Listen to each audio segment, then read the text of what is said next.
Welcome to my short lecture on how to design full adders. From our last lecture we saw already ripple carry adders, and ripple carry adder basically implements the school method of adding two numbers, but in this case we use binary numbers. And I gave here an example, a plus b to compute assume, and I wrote this numbers in the way we saw before when we actually converted binary numbers back to decimal numbers. And I put here the different weights for the digital bits here. And I did this to emphasize that we can only add digits together that have the same weight. So I can add A2 and B2 together, but never A1 and B2. And another thing we can see here is that in the case we have a 4-digit number, the result will actually have 5 digits. And that's a property that's independent of the number system we use. So if we use decimal numbers, we also would have 1 digit more at the result than we have at the input. Okay, let's take an example. Here 11 plus 9, and we do the normal school method. So this is 1 plus 1, which is 0, and a carryover. Then 1 plus 0 plus 1 is a 0, and a carryover. Here 1 is 1, no carryover. 1 plus 1 is 0, and a carryover. And the carryover here is actually the most significant result bit. This is our S4. And we see that this carry here propagates through this path in our algorithm, and this is where the name comes from, ripple carry adder. And we see that we need one block to add actually 2 bits together, and we need 3 blocks for each of these columns here capable to add 3 bits together. And so if you look again into our algorithm, we have one block here to add the inputs A0, B0 to produce a assume bit and a result for the next stage. And such a block here, that's called a half adder.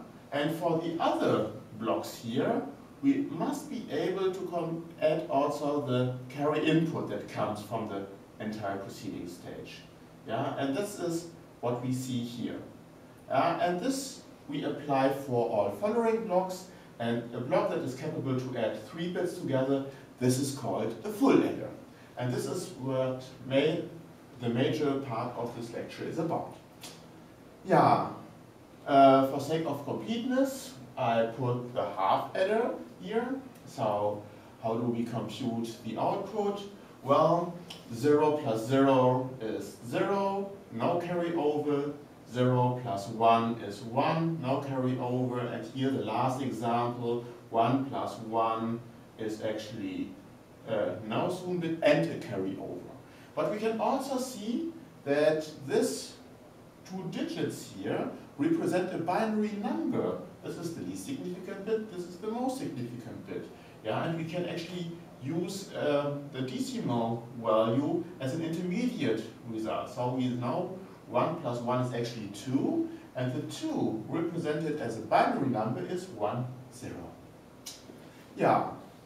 And we see that the output here of the assume bit is nothing else as an XOR gate, while the carry out is an AND gate. So we can draw finally our circuit, and we see that these 2 logic gates, the XOR and the AND gate, are sufficient to implement a half adder. So far so good. Let's look how we do this for the full adder. The full adder has one more input, so as a consequence the table has double the size. And here just a few examples how to fill out the table. So if we have 0 plus 1 plus 0 means 1 bit at the output. This is nothing else as 0, 1. Here an example with 2 bits, 0 plus 1 plus 0 plus 1 is 2, and the binary representation is 1, 0.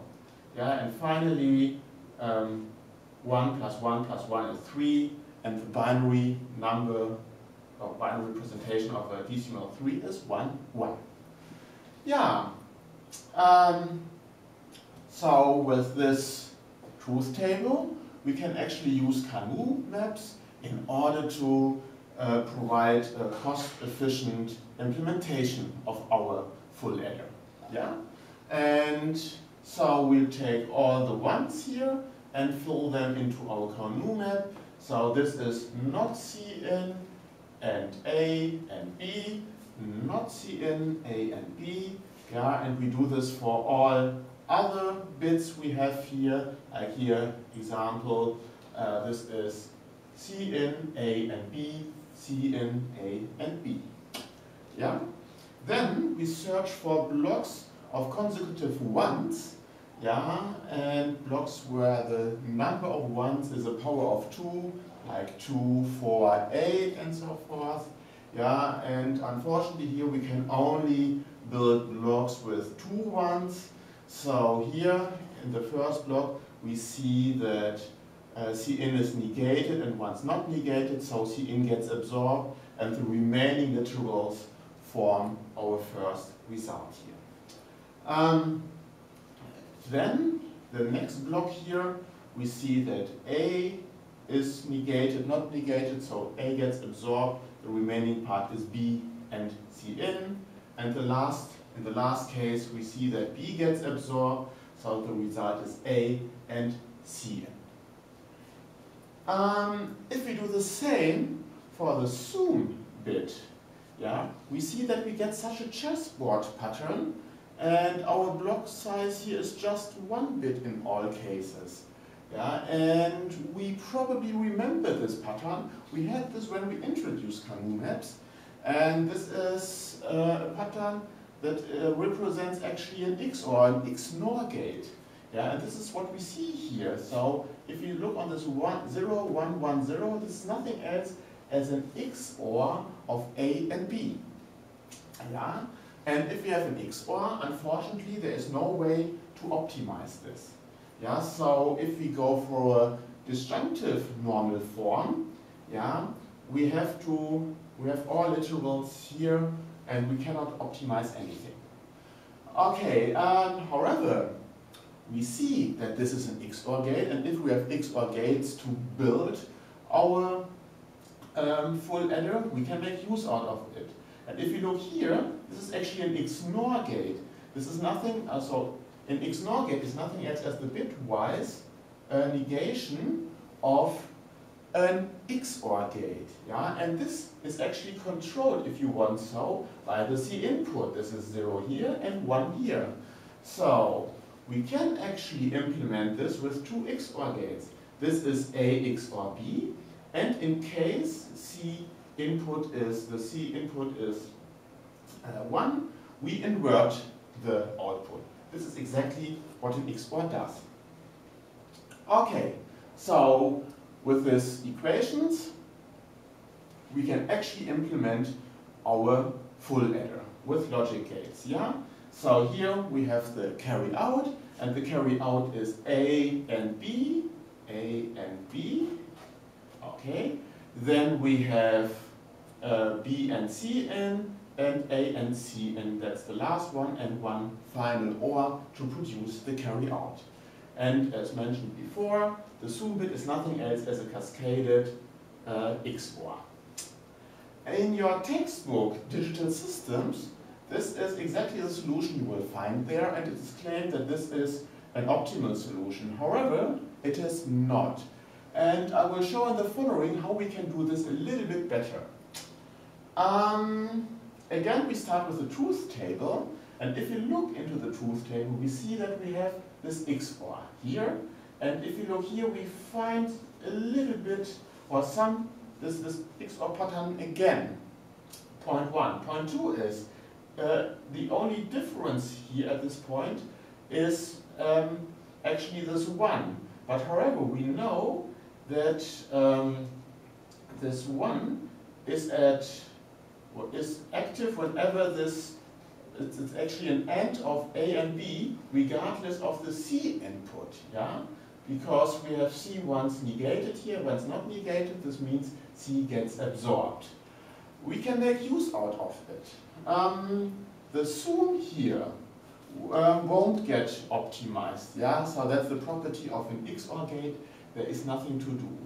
And the carry out I wrote in its canonic form here. This means for each one I took all the three literals and wrote this down. So this is not C in A and B, not C in A and B, and I did this for all the ones in our truth table.